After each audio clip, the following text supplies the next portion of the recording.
Hello, everyone, and welcome back to a very special episode of Sippin with Stephen.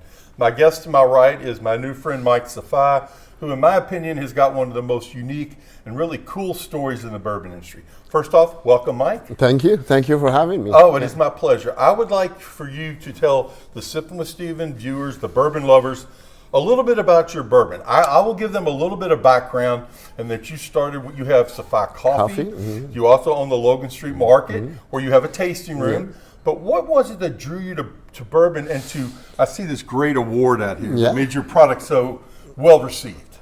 Well, I'm a foodie guy. You know, I cook every night at home. My son won't eat anybody else's food except mine. Wow.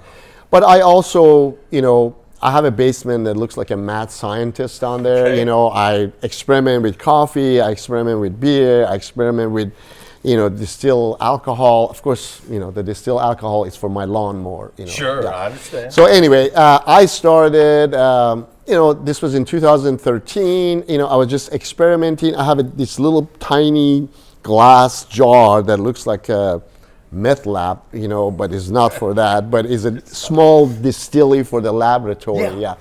So I was experimenting, like I was buying, making tequila. I was buying agave syrups, fermenting it, and then putting it in there. And then I was doing it with rum. I was buying sorghum syrup, and then just playing it around. Sure.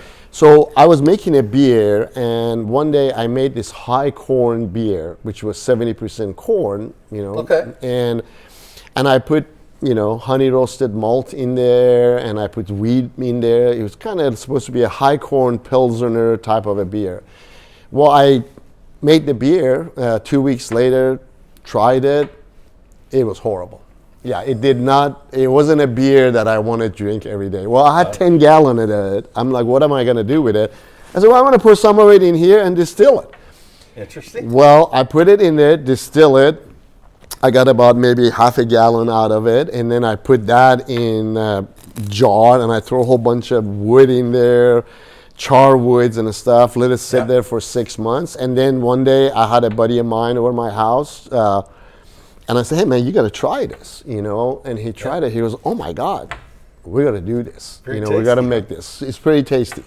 So that's where the recipe came from. It was a beer recipe originally. That's a great story. Yeah. So then in 2014, all the bourbons were rye bourbon or a wheated bourbon, right? There was nothing, people doing experiment with all kind of grain. But then it was rye or wheat. Well, we start taking this to a different distillery to see if I can contract the recipe to make it. And everybody's looking at it, honey roasted malt. No, we're not doing this. And I'm like, well, just give it a shot. No, we're not doing this. They turn their nose up. They turn their nose up. Yeah. It's not it was something different, right? Yeah. So finally, a friend of mine he was a good friend with the founder of the New Riff, Ken Lewis. Yeah. And then New Riff was just opening up. So we took the recipe down there and we asked him, hey, can you make us this, And they were sitting around, and they had some young people down there that they were eager to try everything. Make their mark with something new. Yeah, something new. Yeah. So they looked at the recipe and they were like, we want to do this. This is great. So actually, I was the first contract at New Riff. All my barrels says customer number 2 because they're customer number 1 themselves. Sure. Well, I will tell you this. New Riff is one of my personal favorites. They've been a guest of the show a couple times. Yeah. They do more stuff with rye and with different types of malt and barley. Yes. They are fantastic. They're the greatest people. And the fact that you were connected with them made me think this is going to be really good before I ever tasted it. Tasted it, yeah. It was going to be something new and something really, really cool. Yeah. Fantastic. I don't want to cut you off. But the next part that I would say, we see this this award out here. Yeah. So anyway, so the bottom line is that after New Riff made me some bourbon, it was sitting, they were aging it for me down there. 6 months into it, I went to the bank, tried to borrow more money for it. They sent this guy named, God bless his soul, he passed away, Richard Wolf down there. And Richard came in, and he was supposed to appraise the bourbon to tell the bank if it's a good bourbon or not. Okay. So he came in, and we were at New Riff, sitting down there. The guys keep trying it. 20 minutes later, I finally was like, oh my God, Richard, tell me something. I mean, I'm nobody. Out of nowhere, came up with this recipe. So he turned around to me. He goes, you did this? I said, yeah. He goes, well, I'm going to tell you this. If you let it sit for 6 years, it's going to be better than a Pappy.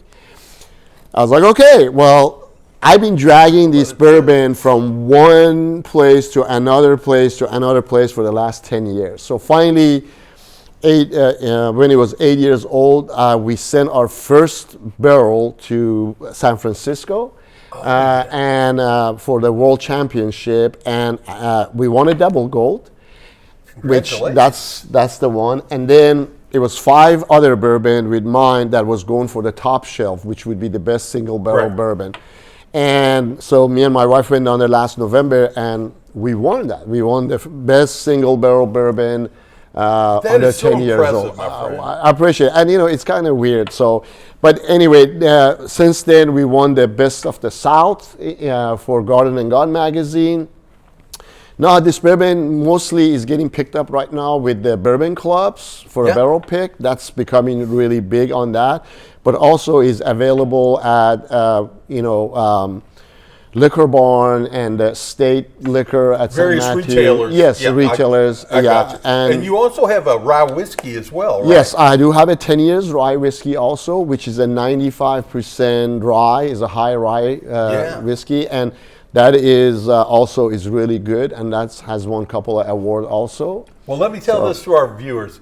If you believe anything that I've ever said on this show, Mike came in a couple months ago and was gracious enough to let me try some of this, and it is without a doubt worthy of that award. But more than that, it's worthy to have on your bar if you have discerning friends that like bourbon that is a little bit different in taste. Both the bourbon and the rye whiskey. I cannot encourage you enough to make that trip to Liquor Barn or do a little research and find out where you can get it or be part of a bourbon club.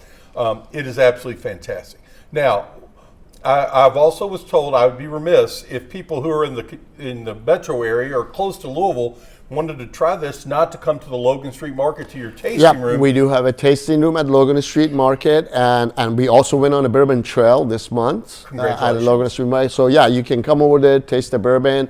You can purchase it down there at the gift shop also. Terrific. So if you can get it in a liquor store, you definitely can get it at the market. Well, here's what we're in. Thank you, Mike, for this great story.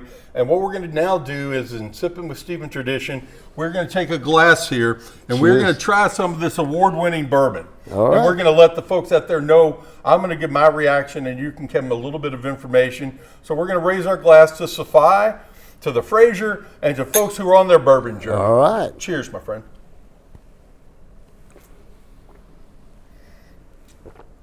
That is so smooth. So that's 115 proof. I never would have guessed that. Right. I tend to like higher proof bourbons, but I never would have guessed that. Folks, again, search this place out. Logan Street Market, State Liquors, your bourbon clubs, and it is well worth doing. Again, cheers to Safai and to Mike Safai for your time and your generosity. Well, thank you for you guys. Cheers.